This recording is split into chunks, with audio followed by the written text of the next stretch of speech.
As you can see, this is one of my books. This book is entitled Race Riot. The author is William M. Tuttle Jr., and this book was written in 1970. I found an interesting piece of history that I want to read to y'all. Longview, the center of population of Gregg County and East Texas County of 8,500 whites and 8,200 blacks, had been uneasy with racial tension during the spring and summer months of 1919.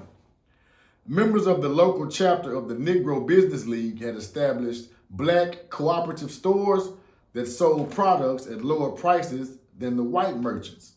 Black leaders, men such as Dr. C.P. Davis, a physician, and S.L. Jones, a high school teacher, had urged black farmers to avoid the white cotton brokers in Longview by selling direct to the buyers in Galveston. On June 16th, Lemuel Walters was discovered in a white woman's bedroom. The next day, his nude body was found lying near the railroad tracks at a desolate spot known as Foot Switch, 4 miles south of Longview. Fear and apprehension swept the black community, and a delegation of 11 men led by Davis and Jones made a call on the county judge, Erskine H. Bramlett. The judge advised silence, saying there should be no talking as talking would interfere with locating the culprits. Days passed, but no arrests were made, and it appeared to the men of the Negro Business League that law officials not only were not investigating the lynching, but they were even using this time to destroy evidence which would prove the guilt of the perpetrators of the crime. The black men returned to Judge Bramlett, who told them that he had informed the district attorney of their suspicions. Again, the judge advised no talking. A Saturday morning event in Longview's black district, as in black sections in towns across the South, was the arrival on the train of the weekly Chicago Defender. That July 5th issue of the newspaper was of special interest, for it had a story about Longview. Lemuel Walters, read the article on page 2, was taken from the Longview jail by a crowd of white men when a prominent white woman declared she loved him, and if she were in the North, would obtain a divorce and marry him. His only offense, the defender added, was having had a white woman love him, and the penalty he had paid was death. No formal charges had been preferred against Walters, and the sheriff had gladly welcomed the mob that had dragged the black man from jail and shot him to pieces. Jones, who was also the local defender agent, drove his automobile to the downtown business district the following Thursday, July 10th. But when he returned to his car, he encountered 3 white men who brusquely demanded that he come with them. Jones refused and tried to pull away from one of the men who had seized him. Another of the men pulled out a wrench out of his coat and struck Jones a heavy blow on his head. Other blows followed. Jones fell to the pavement, struggled to get up, but fell again. He had written the defender article, his attackers charged, and it would be much easier if he simply admitted it. When Jones denied that he had, they beat him again. Finally, the pummeling stopped, and Jones dragged himself to Dr. Davis's office. Later, at home, Jones asked that J.J. Ross, secretary of the Chamber of Commerce, be brought to him.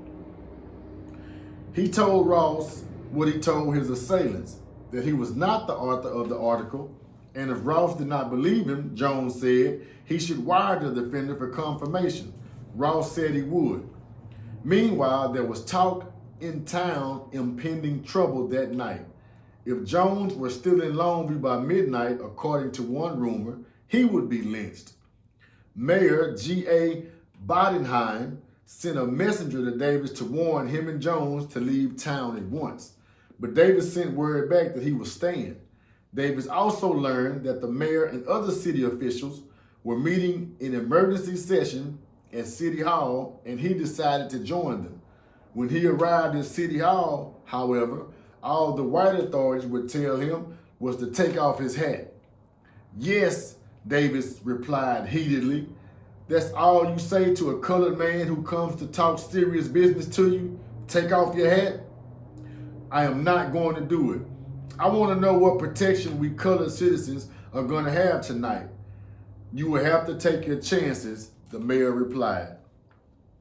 As darkness settled on Longview, black volunteers met at Davis's house, pledging their lives in his defense. The doctor assumed command of the men, posting them where they could safeguard every side from which an attack could be made, and instructing them not to fire before he did, and under no circumstances to shoot into white people's houses.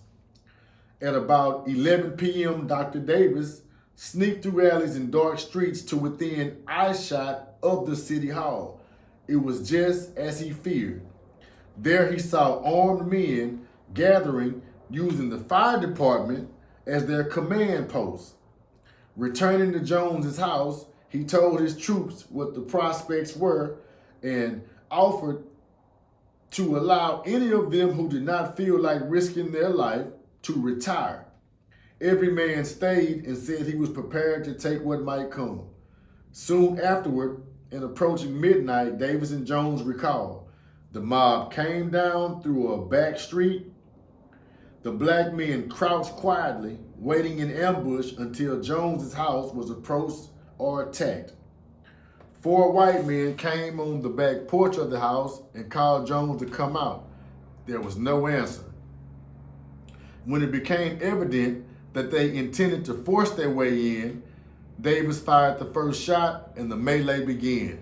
Between 100 and 150 shots were fired in a half hour, and 4 whites fell with fatal wounds. The rest of the mob of about a dozen whites retreated to the town square. Minutes later, and one at a time, automobiles sped down the street leading to Jones's house. White men hopped out, picked up the dead and wounded, and sped away. Throughout the night, a fire bell was sounded, eventually summoning about 1,000 white men to the town square. The mayor, Judge Bramlett, and other town leaders also arrived, however, to make speeches urging the men to disperse and go home. Until almost daybreak, the leaderless crowd simply milled around.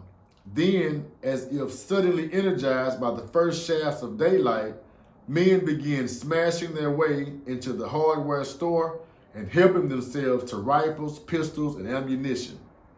Thus armed, a mob headed back to Jones's house, but by then, Jones and Davis were in hiding, so the mob occupied itself by dousing their homes with kerosene and igniting them, along with the homes of 4 other of the principal black residents. The next day, police officers, aided by bloodhounds, tracked down Marion Bush, the 60-year-old father-in-law of Davis, and shot him dead in a cornfield 3 miles south of town. Davis and Jones succeeded in escaping from Longview. Dressed in a soldier's uniform and improvised leggings, Davis boarded a train a few miles from town. Knowing that the authorities searching for him would be looking for a doctor, he bought some popcorn, some red pop, and some other refreshment and walked around, throwing the bottle in the air, drinking from it ostentatiously, and eating and singing like a simple darky. He also talked the white boy into shooting craps with him. And after making a special effort to lose 15 cents, he muttered, "That cleans me. I ain't done got no more money." Fearing worse violence, the governor of Texas declared martial law in Longview and ordered the state militia and Texas Rangers into town. Yet there was no more bloodshed. Certain white citizens of the community even adopted a resolution deploring the vigilante actions of the white mob, after also deploring the scurrilous Defender article about a respectable white lady. The day and night of rioting, however, had left 5 dead, a score wounded, and many homeless. Nice little history lesson, Longview race riots of 1919.